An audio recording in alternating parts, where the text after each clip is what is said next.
Praise the Lord. எனக்கு பிரியமானவர்களே, கர்த்தர் உங்களை பார்த்து தான் சொல்கிறாரு. புலம்பல் 3ஆம் அதிகாரம் 25ஆம் வசனத்தில் இவ்விதமாக சொல்கிறாரு, தமக்கு காத்திருக்கிறவர்களுக்கும் தம்மை தேடுகிற ஆத்துமாவுக்கும் கர்த்தர் நல்லவர். ஆகையால் கர்த்தர் நமக்கு நல்லவராக இருக்கணும்னா நம்ம அவர் காத்திருந்து அவருடைய வழியை கை கொள்ள வேண்டும்.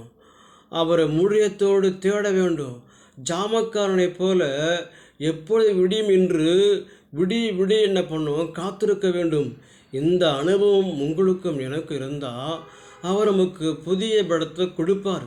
அது மாத்திரம் கிடையாது, இந்த பூமியில் இந்த சமுதாயத்தில் எல்லாருக்கும் முன்பாக கர்த்தர் உயர்த்துவார். நமக்கு ஒரு குறைவில்லாமல் இதுவரைக்கும் நடத்தி இந்த ஆண்டவரும் இனிமேல் நடத்துவார். ஆகையால் கர்த்தரை தேடுங்கள், அவர் காத்திருங்கள். அவர் நமக்கு நல்லவராக இருந்து அற்புதங்களையும் அதிசயங்கள் செய்வார். God bless you. Amen.